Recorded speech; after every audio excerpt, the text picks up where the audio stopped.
Então, CEMIG assim, é uma boa empresa, ela está basicamente nos 3 setores, distribuição, transmissão, geração.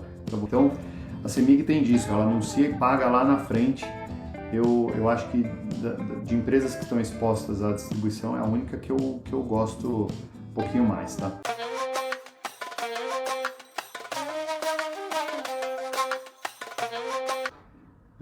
O Leonardo relembrando bem aqui, ó, o IOF também interferirá nas seguradoras devido à parte da receita ter VGBL. Você tem razão ali, o VGBL ele teve um limite, né? Depois vocês me lembrem aí qual que é esse detalhe. Eu acho que se você investir até X mil reais, você era penalizado ali no IOF. Teve um lance desse mesmo.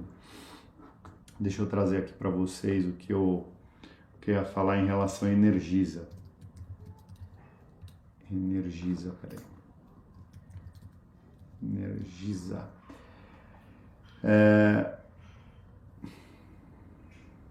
Assim, nada demais. Eu vi aqui uma chamada que a Energisa registrou um consumo consolidado de 3.560 gigawatts de energia elétrica em suas áreas de concessão, uma queda de 1,7 em relação ao mesmo mês do ano passado. Talvez está subindo porque a expectativa do mercado era um pouquinho menos do que isso, né? Bom, vamos comentando aqui também, voltando para a nossa pauta. Na segunda-feira, o Boletim Focus, né? Olha aí o Patrick me lembrando aqui, aportes acima de 50 mil. Aí para o VGBL vão ser penalizados do IOF, né? Agenda do Brasil aí, o Focus, Agenda Focus sai toda segunda-feira. Para você que tem curiosidade, se inscreve lá no site do Banco Central, você consegue receber isso toda segunda-feira, mas o mercado manteve o IPCA de 2025 em 5,5 e o de 2026 em 4,5. A expectativa do PIB aumentou para 2,14 em relação a 2,02 que estava semana passada, segunda semana consecutiva de expectativa de PIB crescendo aí para o Boletim Focus, né? Que lembrando, o Boletim Focus é um apanhado ali da opinião de vários economistas de várias casas ali, né? O câmbio teve a 4ª semana de queda consecutiva, então a expectativa do câmbio para dezembro é de 5,80 e a Selic mantida em 14,75, né? Saiu também dados das transações correntes de abril. O que é isso, transações correntes, né? Compras, vendas de mercadorias, trocas de serviços, né? E transferências unilaterais. Então, o que se notou foi um déficit de 1,3 bilhão de dólar em abril versus uma expectativa do mercado de 2 bi de dólar. Então, o déficit veio um pouquinho menor do que o mercado esperava. Por outro lado, o que se nota, né? Nos últimos 12 meses aqui, até o mês de abril, foi um déficit de quase 69 bilhões de dólares nos últimos 12 meses, versus 26 bilhões de dólares do mesmo período de 2024, ou seja, o déficit está muito maior do que aquele que a gente viu no ano passado. Eu ouso dar um chute aqui, eu não sou economista, mas acho que isso está ligado muito a commodities agrícolas, né? Então, provavelmente ano passado, nos últimos 12 meses do ano passado, a gente teve ali um déficit menor por conta da expectativa das commodities agrícolas estarem mais altas, né? Então, o que isso se traduz? Que a gente gasta mais do que recebe do exterior, né? A gente tem um déficit, significa que a gente despende mais dólares do que a gente recebe. Saiu também os dados de investimento direto no país, que veio 5,5 em linha com a expectativa ali que estava em 5 bilhões também de dólares. Amanhã sai IPCA 15, que é uma prévia do IPCA, né? Então a expectativa do mercado aí é 0,44% no mês, né? Na quarta-feira saem dados do CAGED, né? São os dados de emprego ali de abril. Na quinta-feira saem os dados de desemprego do IBGE. Também sai na quinta-feira, para quem tem Taesa ali, o IGPM de maio. Na sexta-feira sai a prévia ali do PIB, na verdade não é nem a prévia, sai o PIB do primeiro TRI do Brasil, e a expectativa é 1,3% de crescimento do PIB no primeiro TRI, tá? Vamos abrir um pouquinho aqui para perguntas enquanto a gente fala. E aí, se precisar, a gente abre aqui a tela do aplicativo, tá bom?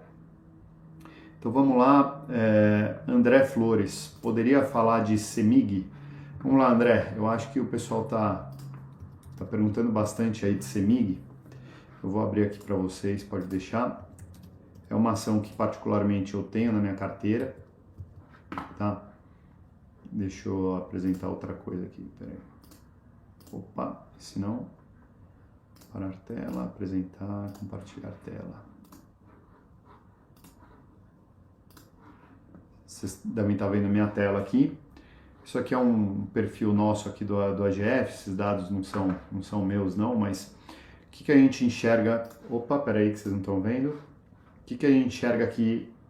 Não a gente enxerga, o que a gente vê de CEMIG com base nos dados que a gente tem de mercado, né? Então, o mais importante aqui é a cotação 10,70, aqui no app está mostrando que está subindo 2,98. Essa cotação ela não é em tempo real, né? Ela tem um delay ali. Provavelmente você deve estar vendo no seu home broker alguma cotação próxima a isso.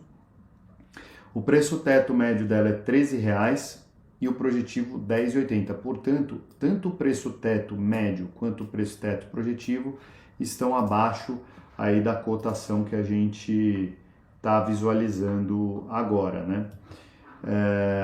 Por outro lado, eu estou olhando aqui no Profit, em tempo real, isso aqui está 10,83, ou seja, bateu aqui o preço teto projetivo. Se subir para 10,84, por exemplo, isso aqui você já vai estar vendo amarelinho. Deixa eu ver se eu atualizar aqui, ele já vai mexer.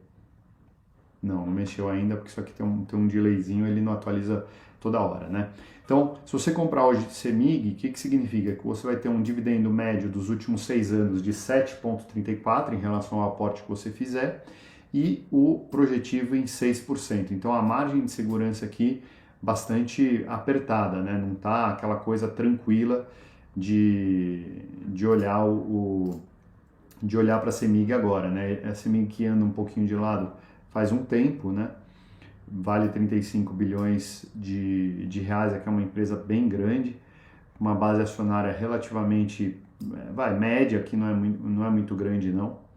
E olha só como que isso comporta os dividendos da CEMIG, né? Então, o médio, você vê claramente que ele foi aqui inflado porque ele vem crescendo claramente, mas olha que interessante, o dividend yield projetivo para 2026 já está aqui em 70 centavos. Então, se você falar de 70 centavos para 2026, em cima do preço de hoje, 10,7, você está falando ali de um dividend yield de 6,54% em relação ao que você nota. E para quem assina o aplicativo, para você que não assina aí, você pode pegar um trial ali, se eu não me engano, 7 dias gratuitos, né? Então, você tem aqui a análise do nosso analista Pedro Gaudi em relação à CEMIG, né? E aqui no fim, ele diz o seguinte, que a CEMIG apresenta uma saudável política de distribuição de dividendos e tem registrado um bom nível de dividend yield, né? Falando aqui de 12% em 2024. Os pagamentos têm sido parcelados em duas tranches e, eventualmente, extraordinário no meio de cada ano. E aí, quem tem CEMIG na carteira, como eu, deve ter notado ali que tem um provento para 2026, né? Então, a CEMIG tem disso, ela anuncia e paga lá na frente, algo que eu particularmente não gosto, mesmo que depois ela corrija, né, ajuste a rota ali, fala, não, vamos pagar antes e tal, mas acaba gerando uma frustração, assim, né? Então, CEMIG, assim, é uma boa empresa, ela está basicamente nos 3 setores, distribuição, transmissão, geração, então você está mais ou menos ali amparado por várias políticas, por vários subsetores, né? Ela tem uma posição relevante dentro da Taesa, então a exposição dela em transmissão é basicamente ali Taesa e outras participações menores que ela tem, mas é uma boa empresa, tá? Ela costuma dar uma bonificação ali quase que anualmente, então eu acho que de empresas que estão expostas à distribuição é a única que eu gosto pouquinho mais, tá? É muito importante vocês se inscreverem no canal, porque ele representa a nossa voz, tá entendendo? Nós não temos uma didática tão fundamental e tão objetiva como tem aí o canal. E o canal ele é um órgão de divulgação que procura não adivinhar, mas transmitir aquilo que realmente é importante que os senhores saibam para se conduzirem de uma forma positiva no mercado de valores.